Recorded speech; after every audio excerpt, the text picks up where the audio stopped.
And we're live. Yay! Welcome back to another episode of In the Cozy Corner of Nowhere. Woo! Also, this is probably the first time when we're not going to open with me ranting and raving about something. Because like every other one I listened back to the podcast, and like every single one, I'm like, Randall literally starts recording me mid-rant, and it just makes me seem like I never shut the fuck up.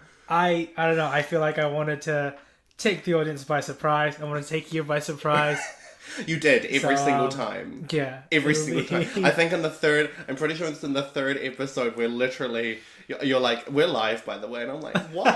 Like, I'm like actually hurt because I wanted to show you something, but we couldn't because now we were like working. Yeah. There's, I forget which episode. There's only been 3. But there was one time where it took us 13 minutes to do the introduction? I think that would have been Brenda Bella. Was sure? it Brenda Bella? Maybe. I can never tell. I can never tell. I will always remember the names of our podcast, yeah, though, I feel. Brenda Bella, because... Steve University, and the Nuns are here. And we'll find out what this one's going to be called. I feel like I have a very good idea of what it might be called. But we'll see what happens. We'll see what happens. We have to wait for the free flow of conversation. So, we'll see what happens. However, topic today, super fun topic. Yeah, today we'll be talking about Volcanoes! Which is actually really, it's an exciting topic, I think, for everybody that lives in the city. Mainly because we either... exciting in the way that, one day we might just be taken by surprise but I also and die in a fiery volcanic eruption. But I think there's only 2 ways you can, kind of come to peace with the realities of living in the city in terms of it being on a volcanic field, is you can either live in constant fear of the inevitability that one day, we just don't know when, this volcanic field will start becoming active again. Yeah. Or you can become extremely interested and fascinated by the geological history of the city, which I think is what me and you have both resigned ourselves into doing. When I was younger, I'm not sure when this was, but I used to be really scared that one day there'll just be an eruption just under our house. Oh, that's very specific. Yeah, it was just... It was just one of my fears that one day there'll just be a sudden eruption and I'll just die. Was this when you moved here? No, I think this was when we covered volcanoes and shit. I think back in year 8. Oh, we did cover volcanoes in year 8. I remember that. I think that was it. Honestly, but they're destructive forces of nature, but I think what's really poetic about them in a sense is that they are destructive when they erupt, but actually after a while they become the most fertile places to live. And I think that's quite very good soil. Yeah, and it's kind of this kind of narrative of of the cycle of renewal, And actually I remember reading an article about when they had those eruptions in Hawaii and the responses that most Hawaiians had to the eruptions. People being oh, they're a disaster, but most Hawaiians were no, it's not a disaster, this is just what happens. Yeah. And once... sure, we lose our houses and our possessions, but once the area heals, we'll have fertile ground to start again. Yeah. So I think there's kind of there's a different cultures view eruptions and the way in which volcanoes work in different ways depending on the context of I guess. So yeah, even Rangitoto, which is fairly young. Well, compared to the volcanoes. I think it's the youngest one in the volcanic field. I think last erupted 600 years ago. Yeah. So because I think every other volcano in this area is extinct, as they're classified, but Rangitoto is technically dormant, not extinct. Yeah. But you could see it in Rangitoto, where it's very a lot of things grow on Rangitoto. And actually, what's really fun about Rangitoto, which is it actually almost cycles into our logo, is that in Christmas time, there's a bunch of Pahutakawa trees in Rangitoto that always bloom during Christmas, so that the island starts to turn red because all the flowers start blooming. Yeah. Well, because that's when they call it the New Zealand Christmas tree, because Rangitoto goes red. Oh, yeah, right. Every Christmas. Yeah, fun fact, we have a logo now. Apparently. Yes! We have a logo, and it's got Pahutakawas on it, which I think is very relevant. Yeah. And we're coming up with a cover image for our Facebook page. It's a week out, so it might be on the page by the time this episode goes out. Yeah, it might be, because I don't know when this would come out as well. Yeah. I said that the other episodes will be up in like a couple of weeks, but it's already been a couple of weeks and it hasn't been out yet. But see, they don't know. Yeah, but like we haven't really advertised that. Yeah. Yeah. So, and no one knows about the Facebook page or the Instagram page. No, not even our friends. Yeah. So we're safe, I guess. Yeah. There's no pressure, but we are trying to get them out. Yeah. So, but anyway, volcanoes. I think you should start this topic because I always start ranting on most of the topics. So I think you should go because volcanoes are fucking. Look. I think one of the reasons why I wanted to talk about volcanoes was just like the names of the volcanoes in Auckland are just really cool. Yeah. Like there's a crater near where my mum works, and it's just this crater called Tank Farm, and it's I just think it's the coolest name for a volcano. Tank Farm. I think also, I think if we ever lived in a country in which we decided the names of things, our universities would all be called like Steve, Bob, Lorraine. You still haven't convinced me about naming a university. I don't need to convince you. Although update on that, Victoria University did vote to change their name to the University of Wellington. So lame. But coming back, but like also like naming every like volcano just like a farm, but like not just a farm, but like it has to be some sort of like vessel. So like basket farm, Tank farm. Cupboard farm. Cupboard farm. I'm trying to think of other ones like satchel farm. Just like something. Tote farm. Tote farm. You are tote farm, yes, and then have just like a bunch of like country road. Advertisements all around it. Remember every single like North Shore girl having a country road bag just Oh school. yeah. Country road farm. It's always country road farm. But also I think just how like ingrained volcanoes are in a sense to like New Zealand, like to Auckland in particular. Yes. Like the fact that there are suburbs named after volcanic cones. Like Mount Eden, Mount Albert, Mount Wellington. Like they're all suburbs, but it's because they're all centered around. There isn't actually a mountain in Auckland. It's just they're all volcanoes. Yeah, they're all volcanoes. Mount Roskill is another one. I think I'm not. File history drive was disconnected for too long. If I find what that means. Oh, I think it might be my my external hard drive. Oh, okay. Yeah. So don't you worry. Continue. Don't you worry, little head about it. But yeah, so like it's and like they always dot the landscape. It's like I'm not sure. Like when you kind of like. If you ever see like a map of Auckland, you'll always see like if you see it at least from like south, you'll always see like a bunch of like little mounds. Those are all the mountains. Not that they're not actually mountains. They're old. One Tree Hill was a volcanic. Yes, One Tree Hill was as well. Yeah. There's no more trees on One Tree Hill though. So no, it's now No Tree Hill. No. Although there's like a really dark history with One Tree Hill. Like I mean, people were always sad when the tree got cut down, but the reason it got cut down was in protest because the tree was planted to mark the extinction of the Maori.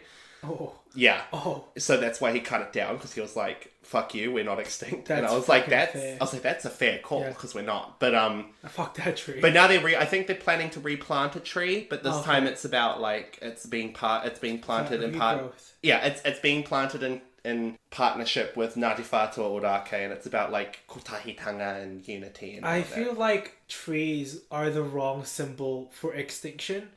I think it was more. The colonizers had like a sense of like it was a memorial for us. Like it was meant to represent us. It was like a memorial for our race. They'll just look at you like, look, it's your memorial. Yeah, we're still here. Yeah. Hello. Like we don't need a memorial. We're still around. But yeah, I think like there was this like sense that it was meant to like honor the extinction of a race that didn't have the capacity to live in the modern world, and then we're like, actually, we're here, so maybe get rid of the fucking tree. But yeah, so there's also One Tree Hill, which is another volcano. In fact, most of the like if you climb anything in this city, 9 times there's a very likely chance that you're climbing an extinct volcano. Yes. And they've been around for ages. I'm not sure the ages on most of them, but they've been around for as long as like probably before Māori came. Cause I know Tank Farm erupted 200-something thousand years ago. Yeah, these are really old volcanoes because by the time Māori got here, they were still they were already like collapsing because Māori used to build pars on them. I think the most recent one in Auckland would have been Rangitoto. Yeah. And I think that the Māoris might have already been here by the time that one erupted. I mean, it would make sense. Rangitoto does translate to bloody sky. Yes. So... Actually, I know there's like a Māori story behind that name. Do you know it? Probably. See, these are all stories from like the local iwi, and I'm from up north, so I don't tend to know their stories. But I imagine there is a story, and I imagine it's been told in schools because it's quite a prominent one. Do you know it? No, I barely. I feel like it had to do with someone dying there. We can search it up if you want. Oh, really? That could actually be quite true. There's a rangitoto. It's not a mountain. It's an area. There's a rangitoto in up north. Jarwinak posted an Ethno Friday meeting group. You know what? We'll deal with that later. I feel every Microsoft Surface compared. No, what? Why? I don't know. It's from Why? Google Chrome. My God. Oh, is that just the weird adverts I get? Yeah. Yeah, I don't know. I think I need to like change settings on my Chrome because it keeps telling me like laptop prices and stuff, and I'm like, can you not? Alright, Rangitoto is Maori for bloody sky, with the name coming from the full phrase Ngā rangi I totongia a Tamate Kapua, the days of the bleeding of Tamate Kapua. Tamate Kapua was the captain of the Arawa Waka, and was badly wounded on the island after having lost the battle with the Tainui Iwi at Islington Bay. Oh, that makes sense. So it's actually named for the death of a man on the island. So the island was actually... So it didn't actually erupt when Māori were here, probably. Or maybe it did. 600 years ago, you said, roughly.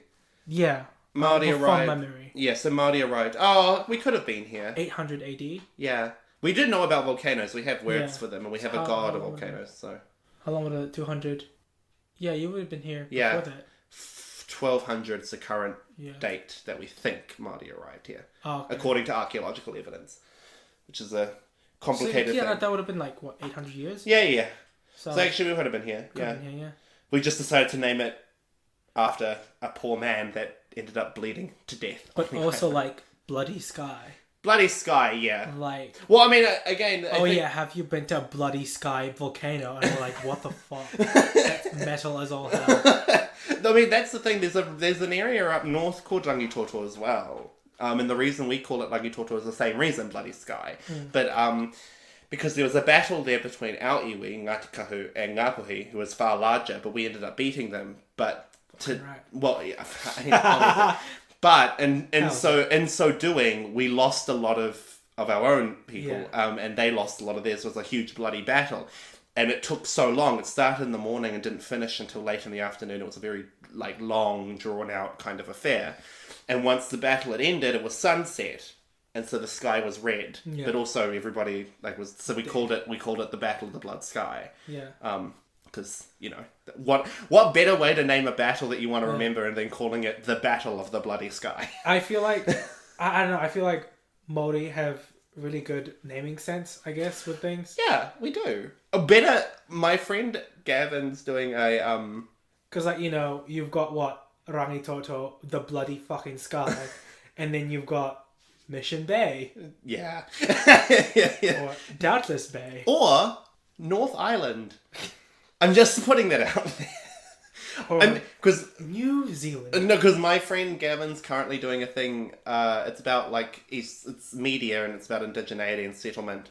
But he's currently doing an essay on the problems that arose. Isn't it the same paper Eugene's taking? Yes. Hilarious. But he's doing it on the fact that when Europeans came and renamed places and forgot Māori place names, it was erasing history, because the way in which Māori remembered history was by naming places. Yeah. So you always named them after something that happened there. Whereas they came and started just naming them after random people that we didn't know, like Mount Cook, which is actually Oraki,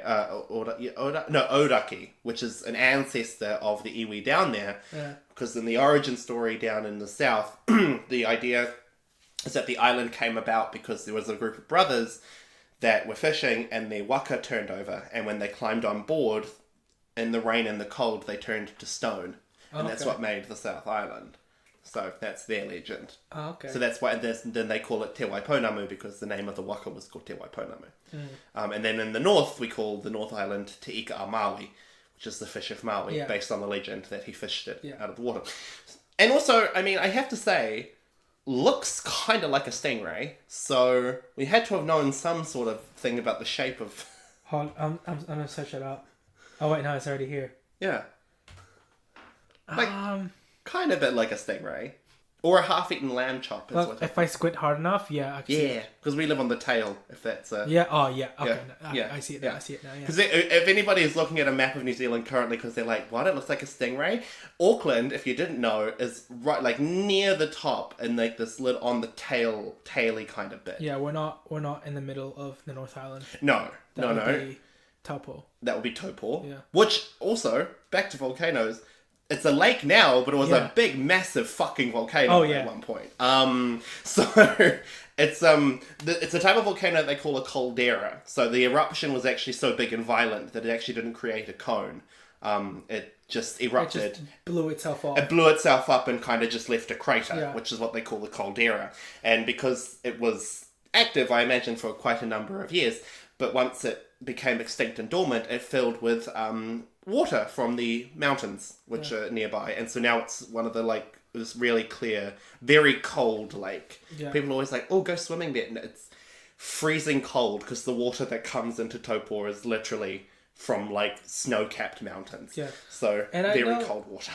Around that region, there's a lot of geothermal activity. Taupo's not that far from Rotorua, which is well known for its geothermal activity. I was like, Ruapehu, not quite.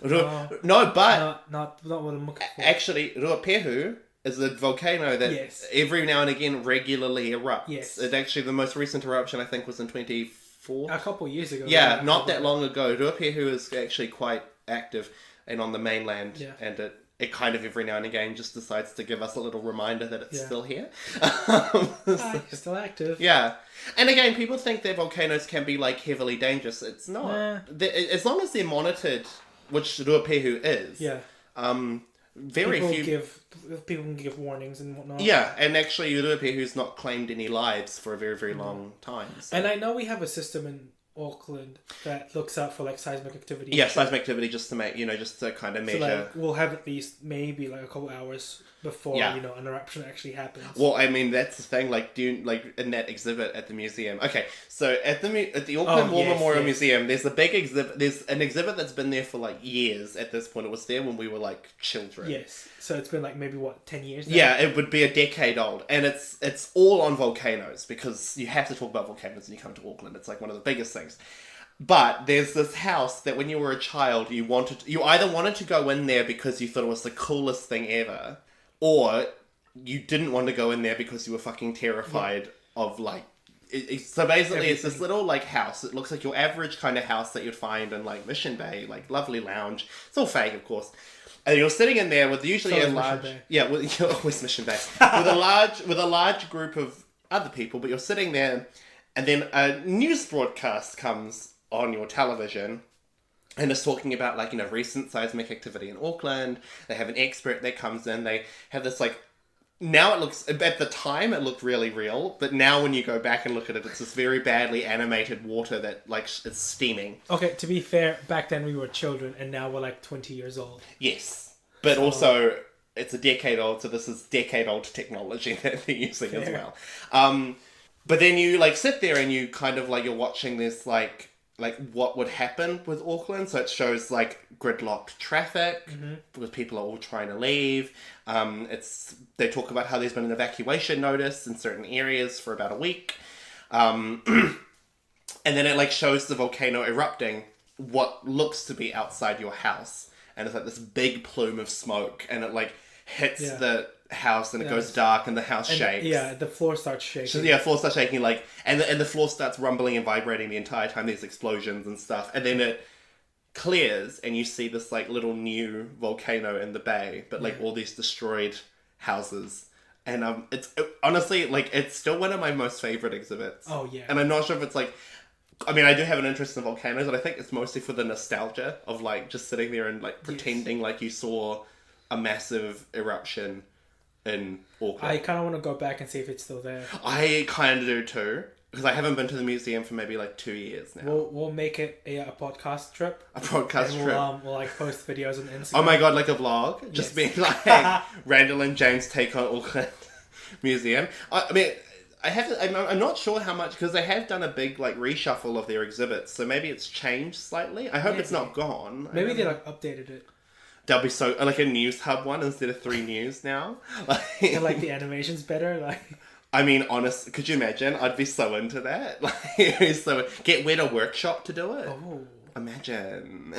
I'd be there for Weta Workshop to do it. Or maybe they moved it to Wellington. On Te Papa. Yeah. Te Papa also has a volcano exhibit. Oh, yeah. Yeah, they do. They have a massive one. But they don't have the volcano house in Te Papa. They've got, I mean, it's amazing. They've got this amazing, like, volcano with like lit like, you know, like lava, but it's like lighting effects of it, like running down. It looks good, but I'm like, where's my volcano house? Also, like, I feel like Auckland has the claim on volcanoes because there's just so many. Well, we live in a volcanic field, so it's kind of our. So like when back in high school, I think we've been taught that there's just this like a magma bubble. Yeah. And it's just underneath Auckland, like 100 kilometers underneath. And actually the crust, in terms of like the rest of the area, the crust is quite thin. And the lava isn't... So, lava comes in like kind of 2 forms. There's like thick lava, like really thick kind of viscousy kind of lava. And then there's like almost a very liquidy, fast-moving lava. Stuff that you kind of... Hawaii's got the same kind of fast-moving lava. Auckland has that fast-moving, like almost liquidy lava, which is a problem because it means that it tends to be like it's a fast-moving kind of lava, so there's not a lot of time to respond if a large quantity of it comes out into areas you don't want it to come into, say like your house. Yeah, so but yeah, and the crust is thinner. But yes, you're correct. Like there's kind of just like a bubble underneath. Yeah. And it's not really just Auckland, like it's kind of like underneath, it's in that kind of central part, like in what they call the isthmus, which is, you know, that little thin bit, because actually the North Shore, in terms of like total volcanoes, is probably like the least active region. Probably, yeah. That and the Waitakere Ranges is probably the least active area in terms of volcanoes. So back to that museum. It's also on a volcanic site. Yes, the domain is Auckland also domain. Yeah, that's also a volcano. And that's the thing, like you'll go like, and that's the thing, I think you live in Auckland and you're not like, it's not like these volcanoes are active and we're constantly like skipping lava as we're heading to university. That's not happening. Or do we? Or do we? You don't know. We actually live. Oh, dude, remember that alternative Auckland where every like suburb is an island? Yeah, yes. Every suburb is an island, and we just take ferries to each island. Yeah. But instead of being separated by water, we're separated by lava. Just lava. And we just like canoe across it. Yeah. We do it in specially made polymer canoes. Yeah. You can't be on the water for too long. And when I say water, I do mean lava. Yeah. You can't be on it for too long because otherwise your canoe will melt. All New Zealanders are somewhat immune to lava. Yeah, no. So we could swim in it for like a couple minutes. We've got rock skin now. We've developed a skin that's kind of like rock. Even though I'm an immigrant, it's Yeah. citizenship. And in fact, the citizen ceremony is actually genetic splicing of your genes to make sure you have your rock skin so that you can live in this country now. Because if you didn't, you die. And that's why actually we have quite harmonious race relations, because we are all the same. We've all been spliced with the same gene. So, but no, in all seriousness, coming back, you can just like live your life and forget that you're in a volcanic field, because most of the places that were extinct volcanoes have turned into these really luscious grassy hills. Mm-hmm.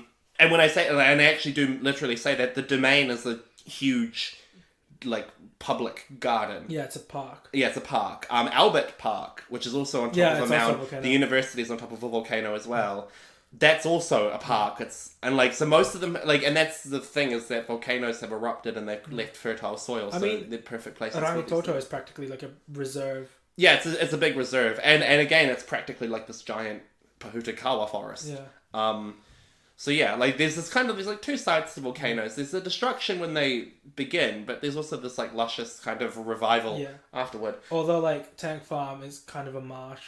Yeah, that would just because like it used to be fresh water, but apparently because of the ice age, salt water got mixed in as well. Oh, I see. So, yeah, that's why it's in the state now. Poor Tank Farm. Yeah, poor Poor Tank Farm. Tank motherfucking farm. Oh, we could have that, and imagine if it didn't mix with the salt water. It could have been a lake. Like Lake Pupuke. Yeah. Now, was that a volcano? Yes. It pretty sure. Yeah. Yeah, I'm pretty sure. Hold on. Let me fact check that. I'm pretty sure it is. Because, like, that's the other volcano that's just kind of separated by the motorway. Yeah. Again, that would be another caldera. I'm just gonna search up all the Auckland volcanoes. Yeah, volcano. I think it's easier to get. You might need to just find a list on places that aren't volcanoes. I think that might just be an easier list. And just like, alright. Albert Park, Ash Hill, Auckland Domain, Pukekawa. There's also Auckland Domain. Cemetery Crater. Cemetery Crater? Isn't that foreboding? Or the more on point, Crater Hill. Crater Hill. Crater fucking Hill. Hampton Park. Wait, okay, hold on, wait, come back. How do you get Crater Hill? I don't know. In my head, they're kind of opposite. Maybe it's like an actual volcano, but you know the craters. No, I am thinking because you know when you go to Mount Eden or something, it's actually like kind of a hill, but actually it it's kind of like there's like a center bit which used to be like the middle of the volcano, and then everything else is kind of like a wall around it. You know? Oh yeah. So maybe that's what they mean. Oh, maybe. Little Rangitoto. What? Okay. Oh, Little Rangitoto. Yeah, there's a tinier version that like chills out next to Oh, yeah, it. no, Lake Pupuke isn't here. There we go. 200,000 years ago, roundabout. Ah. See, again, these people, we haven't lived through these eruptions. No. So we haven't lived through these eruptions and then been like, hey, let's build a city on top of it. This happened ages ago. Hold on. Rangitoto Island, 600 years old. You are so good at this. You've remembered almost all the dates to to their 100. Like Tank Farm, also known as Tough Crater. Tough Crater. Yeah, apparently. Fucking good on him. Good old Tank Farm. Oh, good old Tough Crater. Like all in time. I want to go see Tank Farm. Tank Farm. Is that on the shore? Yeah. Oh, is it? Dude, Okay. it's just before the Oniwa motorway entrance. Shut up. Yeah, it's just like if you're driving on the motorway, it's on your right. You know the warehouse building? Oh. That's Tank Farm. Oh, that. Yes, that's Tank Farm. Oh my god, and you would never guess that was a volcano. No, you wouldn't have. Holy shit. Have known. Okay, yeah, no, okay, now people, I know exactly what this place is. Now, yeah, it's basically just a mangrove forest now. Yeah. Oh my god, that's wild. Yeah, my mom's, the office that my mom works has like a perfect view of it. Because you know where the warehouse building is, right? Yeah. Yeah, it's just like to the left. There's the Cannon and the Chester building. So the people who don't know what that is, so imagine this kind of like a crater that's just been filled into a marsh. Yeah. And just like on the rim is like kind of my mom's the office that my mom works. Oh my god. So yeah, they have the view of kind of like the crater just below them. Yeah. And then like a full view of the Auckland city skyline. Jesus Christ. It's a good read. Do you remember on Disney Channel they had that thing called Hidden Mickeys? And you try and find like hidden like Mickey symbols in like the television shows? Auckland has like hidden fucking volcanoes. Yeah. Like, is this just a river or was it a volcano? Like, Spot volcano. Look, if you have a map of Auckland and you just randomly point your finger, you'll probably find a volcano. Find a volcano, yeah, exactly. It's actually so true. So the Māori name of Tank Farm is Te Kopua o Matakamokamu. Meaning the basin of Matakamokamu. So again, it's probably named for someone. Yeah. Do we know who Matakamokamu is? Matakamokamu is an ancestral figure in Māori oral tradition who, during a domestic argument, is said to have... Okay, hold on, guys. We have terrible rates of domestic violence. This is actually so on the nose. is said to have inadvertently cursed the goddess of fire, Mahuika. Mahuika. Shit. Okay. As punishment, the goddess called on the parent god, Tauho, Oh, okay. Yeah. who had necessary powers to send up numerous volcanic eruptions to plague the hot-tempered man and his wife, Matakerepo. The two eruptions that were eventually fatal in the couple who were said to be at the sites over this now called Tank Farm and Onipoto Domain, they're practically right next to each other. Yeah. Oh my god. Okay, but also, okay, have you ever heard this, like, have you ever heard stories involving Mahuika? No, I haven't. Okay, Mahuika is the goddess of fire, right? Yeah, no, we've established that. Yes. So she's around a lot. Mahuika's, she's a very big figure. Okay. She was the one that, if you remember, do you know the legend of Maui discovering fire? Vaguely. It's almost kind of like... I feel like I've heard this when I was a kid. Yeah. So it's kind of almost like that same kind of... It kind of parallels in a way the... The Prometheus? Yeah, Prometheus, Yeah. kind of because you know how Prometheus went to Mount Olympus Yeah. and stole fire? Well, Maui didn't technically steal it because Mahuika was his grandmother. Mm-hmm. So Maui went down to where Mahuika lived, which is in the underworld, went to Mahuika and said, we need fire. And the only way you could get fire back in the day was to actually talk to the goddess of fire. Yeah. So she took off a nail, which is horrific in my head. Like her just like plucking her nail off and being like, here you go. She took off a nail and gave it to him. Now stories vary that he kept dropping it. Yeah. Or that he was purposefully putting them out to play a trick on his grandmother so she'd pull off all of her nails. Yeah. So regardless, she keeps giving him a nail every time he comes back. Because he's like, look, I dropped it. Or like, oh, look, this happened. Or like, oh, it went out before I got back to the fire. And when it came down to her last nail, she got so mad, she plucked it and threw it on the ground and set the entire underworld on fire. And so Maui had to escape because the fire was basically chasing him out. But that's how you get fire, because in the underworld was set fire, so that's why if you rub two sticks together on the ground, you can get fire, because you're getting the embers of the fire from the underworld. Because the underworld was set on fire by Mahuika. Yeah. I thought that was just the origin story of hell, but... No, we don't have a hell. We all go to the same place.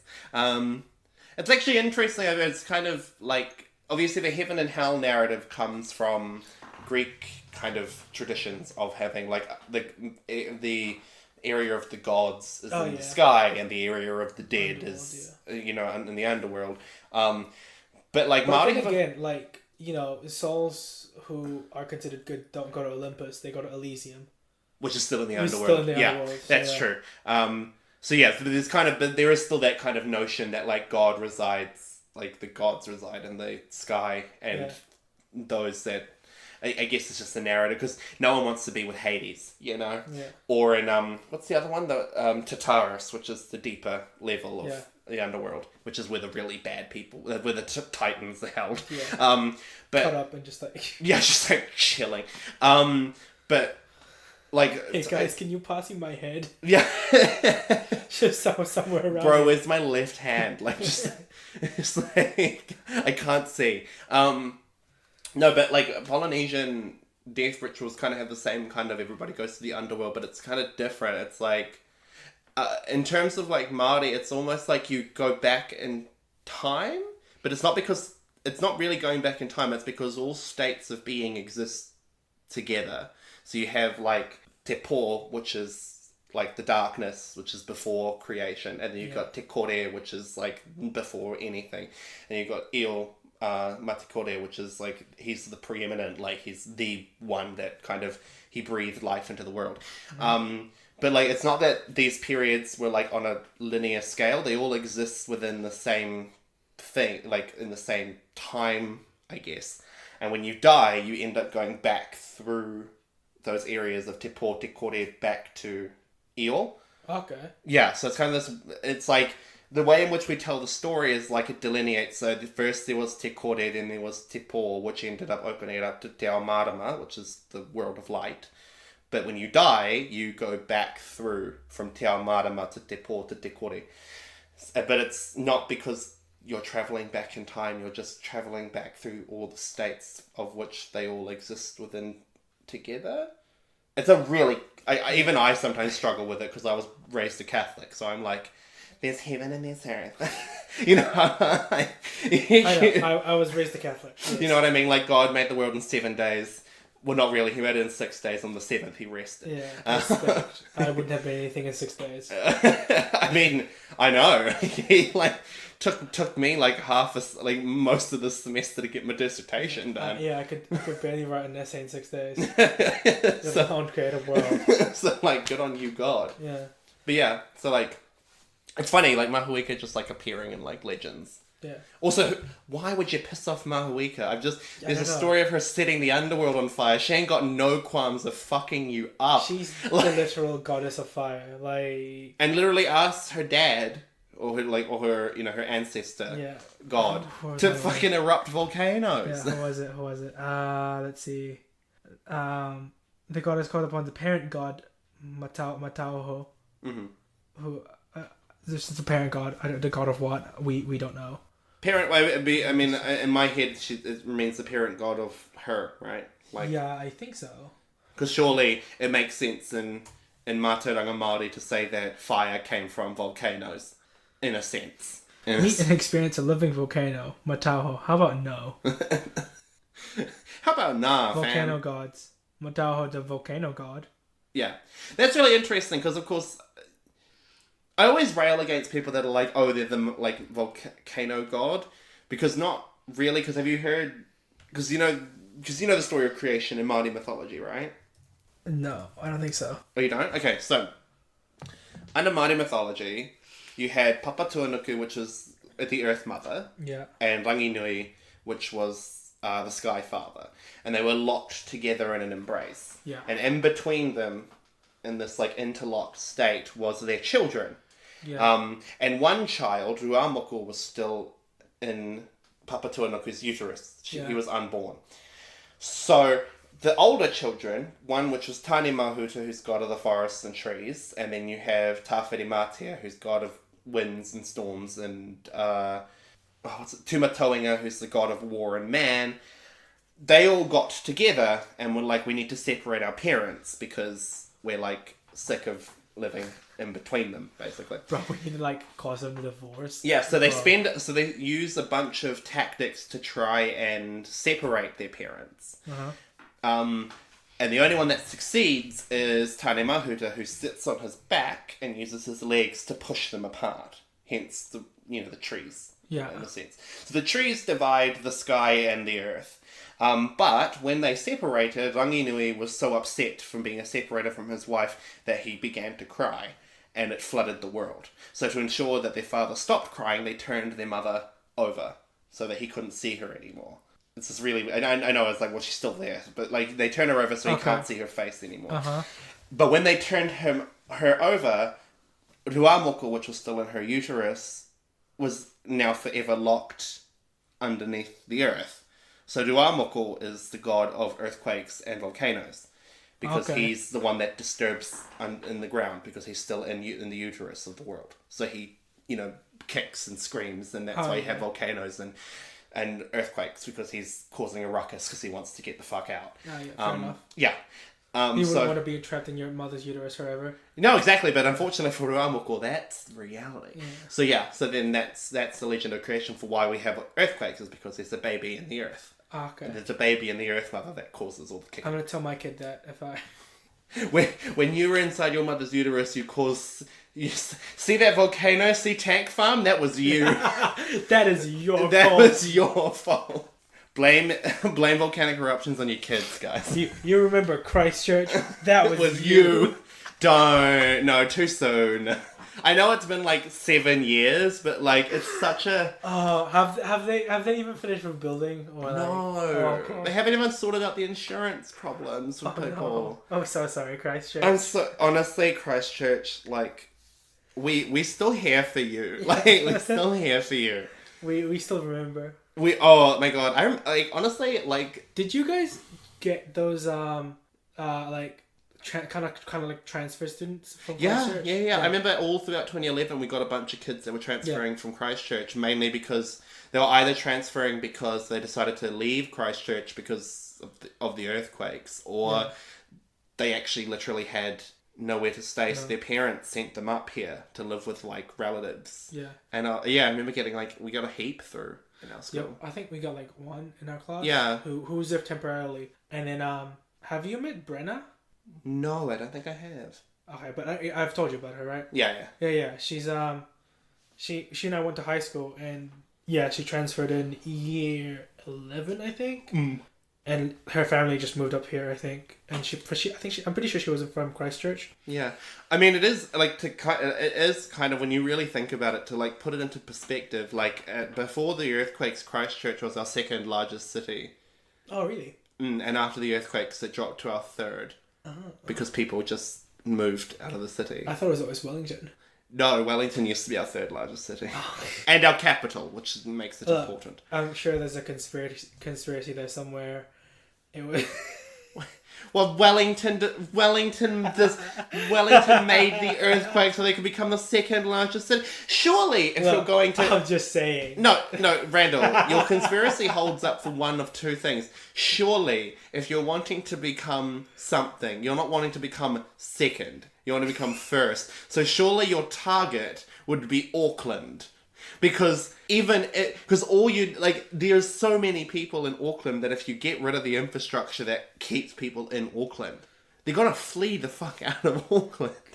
And gonna go to Sydney or Melbourne. That's true. That's so true. Aucklanders wouldn't trade it in for Wellington. They'd be like, we're moving to Australia. We are leaving the country because there's no other city that is there for my needs.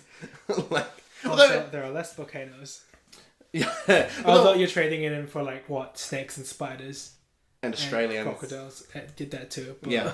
Although actually, I mean, it is weird to me when I go over to Queensland how similar culturally we tend to be to Queenslanders, which seems weird, right? Because Queenslanders tend to be stereotyped as redneck and racist, which is true. But they kind of have similar kinds of values, and being in Queensland's just kind of being in a New Zealand that doesn't rain. Oh. Because it's it very rarely rains in Brisbane. Very, very rarely. There's an area in Queensland called the Sunshine Coast for a reason. It very rarely rains. In contrast to New Zealand being named Land of the Long White Clouds. Yeah. You never know when it's going to rain. You never know when it's going to rain because, you know what? Any day it could rain. Even if the skies are clear, it still might rain. You know, that's why I think I always got confused with I think that's why every school child is confused by seasons in this country. Because seasons don't correlate to anything here, right? Yes. It doesn't correlate to weather. No, because true. We celebrate Christmas in summer, and in summer, on average, it tends to be warmer. Yeah. Doesn't mean it's sunny most of the time. No. In fact, I've spent summers where it's rained more than it's been sunny because... And sometimes you get those cold snaps. Yeah, well, you just get really cold because an Antarctic wind will come up from nowhere. And then in winter, it's it's meant to be cold all the time, but some days we'll just get those really weird hot spots. Yeah. Where it's really warm that day and you're I'm wearing 3 layers and it's just gotten really warm. Why has it done this? Well, sometimes it takes its time to get fully into winter temperature. Yeah. Or alternatively, you leave the house with an umbrella and a raincoat because it's pouring with rain, and by the time you get home, it's sunny. Or even you look out the window and you're oh, it's cloudy and it's rainy. It's probably going to rain. So I go out of the house ready for uni and I bring an umbrella and just end up never using it. Because the rest of the day is really nice, lovely weather that you might as well go to the beach. Yeah.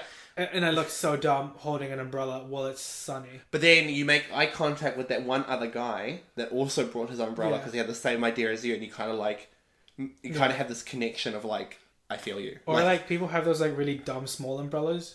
So I'm just why even bother? Yeah, why bother? Because you're not gonna protect yourself when if it does rain, and now you're just holding a really small pocket umbrella that But also kind of smart because they could just put it in their bags. I mean, I guess, but I need a big umbrella. You know what I mean? I need a big umbrella. I need to protect myself from the elements. Zoe Catherine added a photo in Arts Grad Labs. Oh yeah, I mean, look, because we use my laptop for the Audacity. For editing and recording these podcasts. But also, Randall has taken to reading my Facebook notifications. I'm just saying it might be important I would know. Yeah.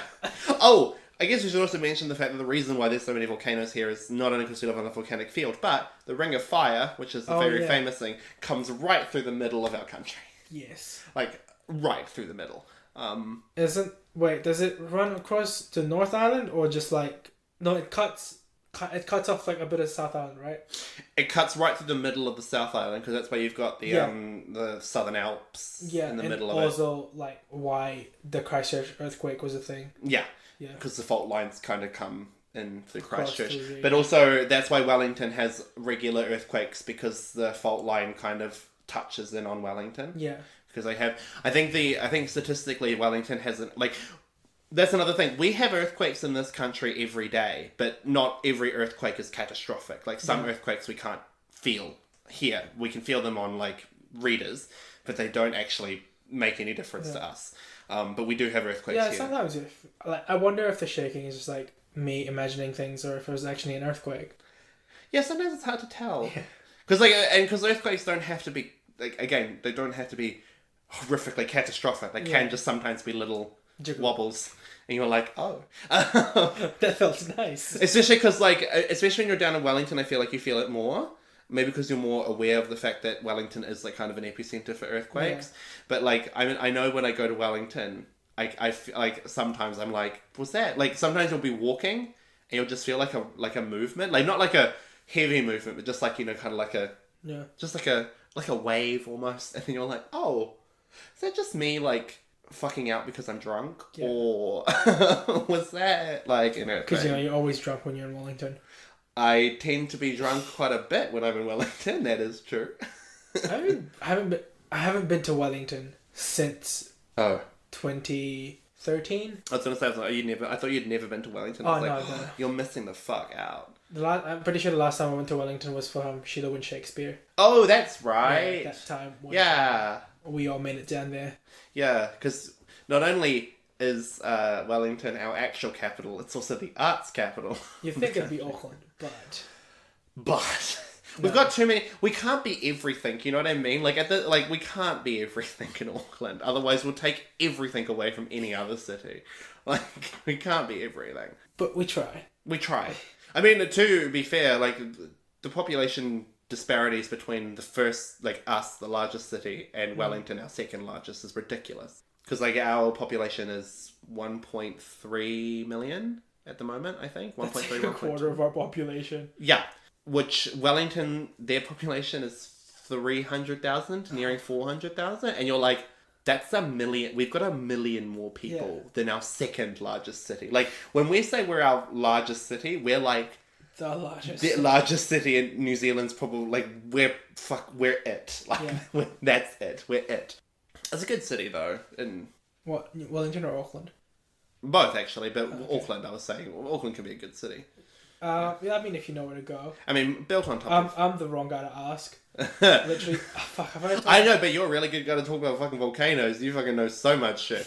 And you know how old they are, you know their first names, you know their birthdays, like... Happy birthday, orangutan. You know their favourite food, like... No, well, the fact you were like, orangutan is like 600 years old, and like, it said it on the interwebs when you fact checked. I was like, how the fuck? I don't know. Wait, hold on. Let's check how old Tank Farm is. Wasn't it 200,000? Pretty sure it said 200,000 when you were reading that little... Was it? Yeah, pretty sure. 200,000. Tank Farm. No, it doesn't say here.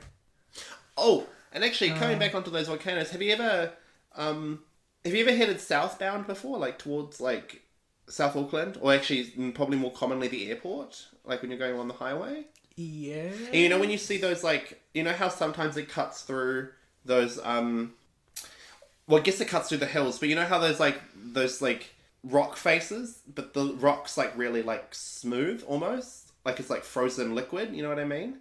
Doesn't sound familiar. Oh, you don't? Because like if you're heading towards South, I don't tend to head south. Right, because if you're heading towards South Auckland, which we do quite regularly, if you're going through the highway and you look at certain parts of like the geography, there's areas where you can see where the lava has travelled, but because of its slow moving nature, it's like eventually like cooled down into stone, but the stone still has that kind of like lava flow shape.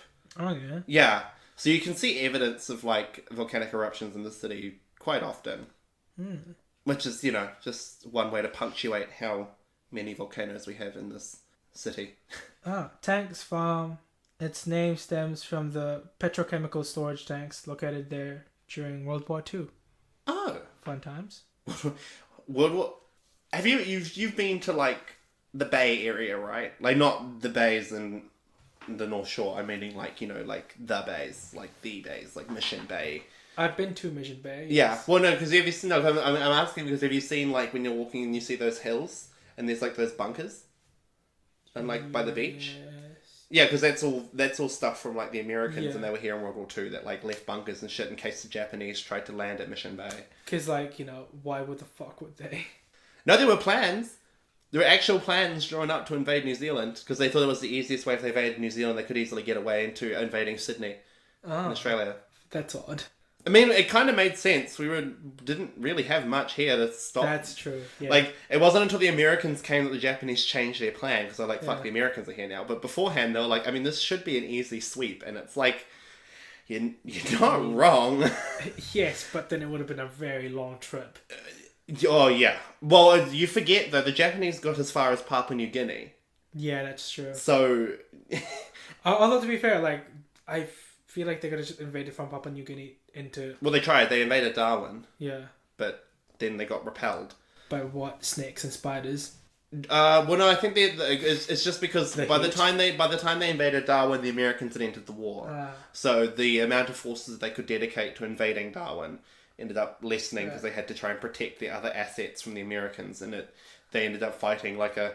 It's weird because they always talk about the two-front war in terms of the Germans and but like the Japanese were kind of fighting on so many fronts because they had the war in China, and then they had the war in... Because they were really ambitious. And then they had the war in Burma, and then they had Indonesia and Papua New Guinea, and then they had they were fighting. The Japanese wanted everything during World War II. They, you know what? They went hard or went home, and they went right back home. I want to say I kind of respected it, but no, I don't respect it at all. It was horrific what they did, but yeah, I was just gonna say they did some fucking horrible. They did some horrific shit. However, the only reason why it's not as talked about as much was because Hitler was a thing. Yeah, and really, if the only person that's worse than you is Hitler. That's not saying much. That's not saying much at all. But yeah, so like that's what I was, because I'm thinking about like evidence of like a history, like bunkers in the hill at like one of our most popular beaches is a good point of like history of like American occupancy. Have you ever been to Morotapu Island? Yes. Yeah, there's a bunker there. Yeah, they set up a lot of like installations on islands and stuff just to kind of. Because like we went there for year 10 camp. Morotapu Island. Oh, yeah. Oh, I didn't go camping because I hate camping. Sleeping in a tent. It was a good time. Sleeping in a tent is a horrific experience. I don't know why people we slept in a tent. Oh, did you stay in a cabin? Yeah. That's still fucking awful. Yeah. Although like they had an out camp kind of thing, where you had to like sleep in a tent, and it's like one big tent for the guys and one big tent for the girls. Honestly, I never liked camping to begin with, right? The idea of why would I leave my bed and my house to go to an area that's really boring, right? For the most part, right? Like, what am I going to do? You get to go there and learn how to tie ropes, learn how to build shelters in the forest. How about you just avoid the fucking forest so you don't have to build shelters there? And even when it's a cabin, right? I'm all for communal sleeping. I'm Māori, sleeping in maraes. I'm all for communal sleeping. However, you forget, maraes are big, giant halls, right? With lots of floor space, lots of mattresses, lots of blankets, lots of pillows. Yeah. And a cabin is like smaller than my bedroom. And it wasn't a cabin. It was like those long halls kind of thing. Oh, that's not too bad. So it was like... it's kind of like almost like the... Yeah, so... Yeah, and then they're like beds just kind of there. Oh, okay, that's not as bad. That's kind of like... That's a setup I could appreciate, because it's kind of like a Marae setup. No, one thing about those cabins that Did you go to Year 8 camp at Intermediate? Yes. You know, those cabins? Yeah. Yeah, where it's like... What was it, like bunk beds, and you're right on fucking top of each other? Can't do it. Also, I had to camp with boys who... were fucking awful. Horrifically so. Like, And because it's like at year 8, we're at the height of puberty, douchebaggery, horny teenage boys that have no sense of decorum. Yeah. And you're cohabitating with those creatures for like 3 days. And I call them creatures for good fucking reason. I woke up one night and Sean, what's his last name? Sean. No full names here, I'm afraid. But I woke not call up people and he out. was humping someone to wake them up. And I was like, the fuck? There's only one faggot in here. It's me. No one's taking my crown. Get the fuck off. But like, there was like... there could only be one. Yeah, there can only be one gay per cabin. Thank you very much. But it was just an awful experience. And the fact that like, I wanted to sleep, right? I like sleeping. They wanted to stay awake for the whole night. And that wasn't... And there's no scene to ground them, right? And the teachers kept coming in and telling us to shut up. And I'm literally sitting there like, Miss, trust me. I'm with you. But did they not have like an extra cabin open for like... No. They did for us. It was full when we were Fucking, there. Mato Des comes in and like... Oh my god, Mato Des. Oh, Mato Des was a good time. Jesus Christ. He was fucking lit. Anyways, like, I forget who it was, but he just kept making a ruckus. And so he comes in here and he's like, if I have to come here again, I'm gonna make you sleep in the empty cabin. And By so himself. he does make a ruckus, and Mato Des is like, alright, get out. Yeah, we She's had like, nah, get out. we had no empty cabin. It was all full. Like we were completely full. And even then, our cabin wasn't full. Like, I'm getting a call. Oh my god, Randall is very unprofessional. Yeah, I'll take it later. It's my mom. It's what? Okay, hold on. Hi? Keep this in, please. Alright, I'll put you in speaker, Mom. Hello, Mom. You're in the podcast now. Sorry? You're in the podcast now. What? My thoughts exactly. Yes? Are you at home? Yes? I forgot to take out the longanisa from the freezer. Can you take it out? Put it on the What? seat. But, Mom, I'm recording right now. We should be finished soon. Later. Yeah. Okay, no, we'll end it with my mom's phone call. It's alright. Yeah, just do it up. Yeah, that seems like a good ending. Okay, bye-bye. Bye-bye. That's the longanisa, the pre-made one that I bought from the Oh, Asian store. okay, so you're not going to make it from scratch. No. But, Mom, that's better. Whoa, complain? Hey, bye, Mom. Bye-bye. Love you. Bye. Love you too. That was my mom, guys. But it's just so much better. Come on. Your mother is working. She's a working woman. Jesus. Ugh. Well, I think that's a good place to end it, to be honest, before we call, because you need to go pick out something from the freezer. Yes. Even though you're clearly complaining about the I contents. mean, no, it's still good. I like longanisa. What is longanisa? It's like some sort of Filipino sausage, I think. Oh, okay. But like when my mom makes it, I know I like it. To be fair, Because like longanisa is a very hit and miss. You don't know what you're gonna get. You're either gonna get like a very salty one or like a very sweet one. oh, Especially if you made a pre-made one. I've had that before. So like it's a bit of a hit and miss. Yeah, I kind of prefer the sweet ones. The sweet ones are nice. Oh yeah, sweet ones. Because Yeah. like my mom makes the sweet ones. So. Yeah. The sweet ones. Sweet ones are nice. No, actually, I fucking hoon those. I have had that before. I might have had them at your Like birthday as well. if mom teaches me how to make them, I'll make them. You need to learn to cook from your mother. I made the mistake of not learning to cook from my dad. And I really should have. I've learned my mom's spaghetti recipe. Which oh my fucking god, I love my mother's spaghetti. I needed to know how dad did his lasagna because the way he did his lasagna was so good.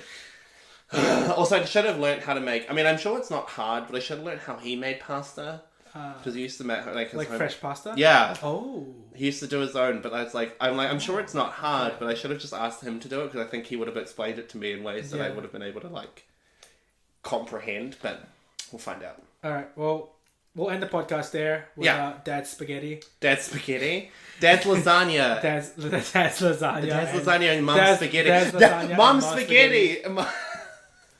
Is that the title of the podcast? Mom's spaghetti? I don't know. Is it? Dad's lasagna and mom's spaghetti. Dad's lasagna and mom's spaghetti. I think that should be the title of the podcast. Okay, cool. That's Nothing to do with volcanoes. But But, like, has any of the titles we've got for our things ever had anything to do Yes. with the topic? Not really. Steve University was about that's a good universities. point. Brindabella is like a place in Australia. Yeah, but...